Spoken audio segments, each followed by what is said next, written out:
임진왜란의 기나긴 싸움이 마침내 끝을 향해 치닫던 시점, 조선의 바다에는 승리의 기운이 감돌고 있었습니다.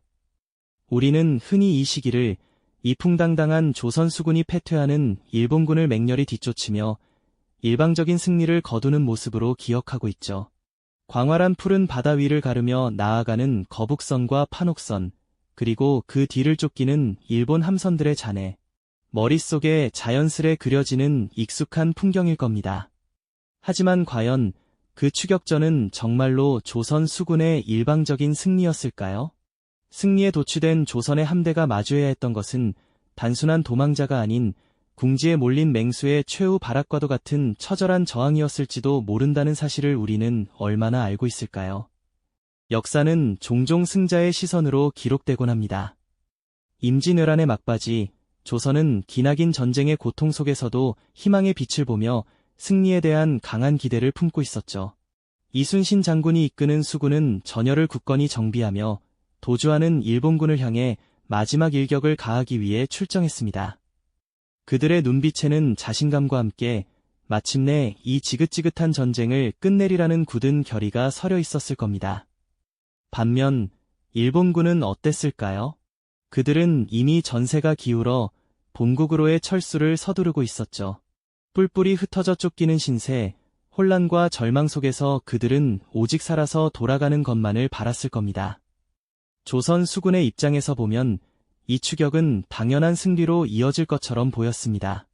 하지만 역사는 언제나 예상치 못한 반전으로 우리를 놀라게 하곤 합니다. 일본군은 무작정 도망치기만 한 것이 아니었습니다. 그들은 추격이 이어지던 중 한반도의 남해안에 위치한 장문포라는 곳으로 집결하기 시작했습니다. 이곳은 단순한 피난처가 아니었습니다. 장문포는 좁은 수로와 육지가 맞닿아 있는 만의 형태를 띠고 있었죠. 이런 지리적 특성은 일본군에게 뜻밖의 이점을 제공했습니다. 조선 수군의 대규모 함대가 한꺼번에 진입하기 어려운 좁은 해협은 오히려 소규모 병력으로도 방어에 유리한 조건을 만들어 주었습니다. 육지와 인접해 있다는 점 역시 일본군에게는 해상과 육상 방어선을 결합하여 자신들의 약점을 보완하고 절망적인 상황을 역이용할 수 있는 기회를 주었습니다. 그들은 단순한 도피를 넘어 그야말로 배수의 진을 치고 최후의 저항을 준비했던 것입니다. 마치 벼랑 끝에 몰린 맹수가 마지막 발톱을 세우듯 일본군은 장문포에서 반격의 기회를 엿보고 있었습니다. 조선 수군은 이러한 일본군의 절박함이 만들어낸 최후의 보루와 마주해야 했죠. 이순신 장군과 그의 함대는 승리감에 젖어 있었을지 모르지만 장문포의 지형과 그곳에 결집한 일본군의 움직임은 분명 새로운 국면의 시작을 알리는 것이었습니다. 단순한 추격전이 아닌 미지의 위협이 도사리는 긴장감 넘치는 상황이 전개되고 있었던 거죠. 과연 이순신 장군은 장문포에서 어떤 전략적 도전에 직면하게 될까요? 그 질문에 대한 답은 그리 오래 걸리지 않았습니다. 승리의 기세로 장문포에 다다른 이순신 장군과 조선 수군은 그곳에서 예상과는 전혀 다른 마치 덫처럼 설계된 지옥도를 마주하게 되었죠. 좁은 해협을 따라 펼쳐진 장문포는 단순한 피난처가 아니었습니다. 일본군에게는 그야말로 최후의 저항을 위한 요새나 다름없었던 겁니다. 조선 수군의 함대가 장문포 안으로 진입하자마자 일본군은 자신들이 가진 모든 것을 쏟아부으며 맹렬한 반격을 시작했습니다. 일반적인 해전과는 그 양상부터가 달랐죠.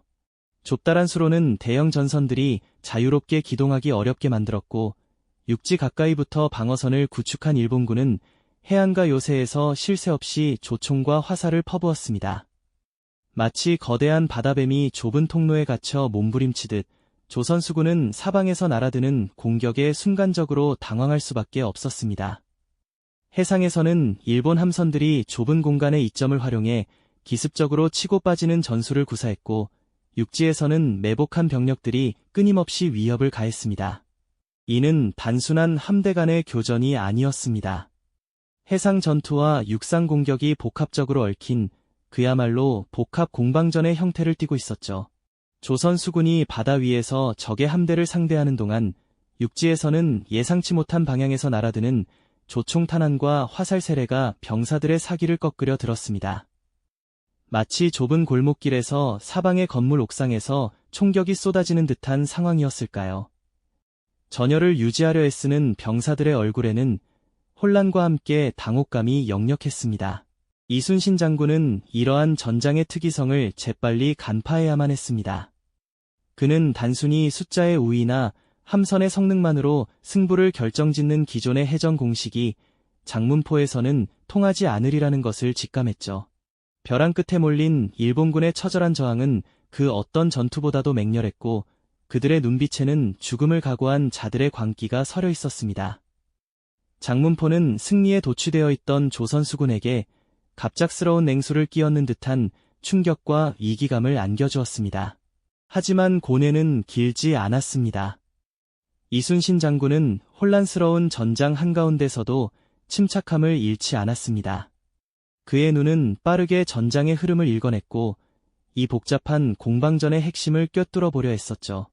일반적인 해전의 틀을 벗어나 육지와 해상을 아우르는 새로운 전술적 해법을 찾아내야만 했습니다. 이는 그의 리더십과 전략적 통찰력이 진정으로 시험받는 순간이었습니다. 그의 머릿속에서는 이미 예상치 못한 도전 앞에서 승리의 길을 모색하는 치열한 계산이 시작되었을 것입니다. 조선 수군이 장문포에서 마주한 것은 단순한 적이 아니었습니다. 그것은 절망이 만들어낸 최후의 발악이자 모든 것을 걸고 덤벼드는 광기였습니다. 이순신 장군은 이러한 상황 속에서 병사들의 불안감을 다독이고 흐트러진 전열을 다시금 가다듬으며 전장의 판도를 뒤집을 결정적인 순간을 기다려야 했습니다. 바다와 육지가 맞닿은 이 좁은 공간에서 조선 수군은 이제껏 경험하지 못한 처절하고도 숨막히는 싸움을 시작하게 된 것이죠. 승리의 달콤함 뒤에 숨겨진 가혹한 현실이 그들을 기다리고 있었습니다. 이순신 장군의 고뇌와 결단은 바로 이 지점에서 시작되었습니다. 그는 장문포의 지형적 한계와 일본군의 예상치 못한 전술을 역이용할 방법을 찾아야 했고 병사들에게는 이러한 극한의 상황 속에서도 흔들리지 않는 용기와 의지를 불어넣어야 했습니다. 마치 거대한 바둑판 위에서 상대가 예상치 못한 수를 던졌을 때 침착하게 다음 수를 찾아내야 하는 명인처럼 말입니다. 장문포는 단순한 해전이 아니라 이순신의 전략적 지혜가 시험대에 오르는 거대한 전장이었습니다. 과연 그는 이 복합적인 위기를 어떻게 극복해 나갈까요? 조선 수군은 마침내 장문포의 입구에 다다랐습니다. 거친 파도를 가르며 나아간 함대 앞에 펼쳐진 풍경은 그들이 예상했던 것과는 사뭇 달랐죠. 단순한 패주가 아닌 마치 맹수가 마지막 은신처에서 발톱을 세우듯 견고하게 요새화된 만의 모습이었습니다. 일본군은 좁은 수로 양쪽에 병력을 배치했을 뿐만 아니라 해안가에는 임시 방어선을 겹겹이 구축한 채 조선 수군을 기다리고 있었던 겁니다. 그들은 이미 육상 병력까지 총동원하여 해상과 육상 방어선을 교묘하게 연결해 놓아 그야말로 배수진을 치고 최후의 항전을 준비하고 있었죠. 이순신 장군과 조선 수군은 그 순간 이것이 단순한 함대 간의 전투가 아님을 직감했습니다. 망망대해 위에서 서로의 함선만으로 맞붙던 익숙한 전장과는 전혀 다른 양상이었던 거죠. 마치 좁은 골목길에 매복한 적을 상대하듯 해안가 높은 지대에서 쏟아지는 화살과 조총 세례는 조선 함대에 예상치 못한 혼란과 큰 위협을 안겨주었습니다. 물결을 가르며 전진하는 함선 위로 비 오듯 쏟아지는 탄환과 화살은 병사들의 사기를 꺾으려 했고 그들의 혼란은 곧 전투의 불리함으로 이어질 수 있었습니다. 일본군은 절박함 속에서 생존을 위한 최후의 발악을 감행하고 있었던 겁니다. 그들의 눈빛에는 더 이상 물러설 곳 없는 자들의 광기가 서려 있었죠. 이는 예측 불가능한 기습 전술이었고 조선 수군은 일찍이 경험하지 못한 그야말로 처절하고도 숨막히는 저항에 부딪히게 됩니다. 장문포는 더 이상 단순한 추격전의 종착점이 아니었습니다.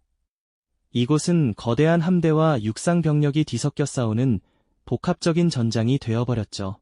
좁은 해협은 대규모 함대가 유기적으로 기동하기에 극히 불리했고 사방에서 날아드는 공격은 병사들의 용기와 전열을 동시에 시험했습니다.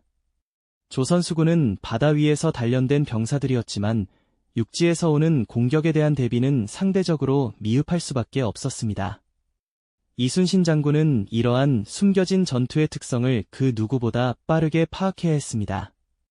일반적인 하객진이나 일자진 같은 해상 전술만으로는 이 복합적인 위기를 결코 돌파할 수 없다는 것을 뼈저리게 깨달았던 거죠. 그의 눈빛 속에는 깊은 고뇌와 함께 전장의 판도를 뒤바꿀 새로운 결단이 스쳐 지나갔을 겁니다. 기존의 틀을 깨고 이 낯설고 위험천만한 상황에 맞는 창의적인 전술을 찾아내야만 했습니다.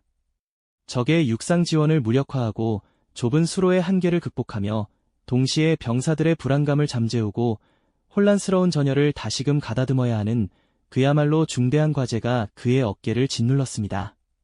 적의 예상치 못한 공격을 역이용할 기회를 포착하고 승리의 실마리를 찾아내야 하는 결정적인 순간이었죠. 장문포해전은 이순신 장군의 전략적 지혜가 가장 빛나는, 아니 가장 혹독하게 시험받는 무대였던 겁니다. 그는 과연 이 복잡하고 예측 불가능한 상황에서 어떤 해답을 찾아내어 조선 수군을 승리로 이끌었을까요?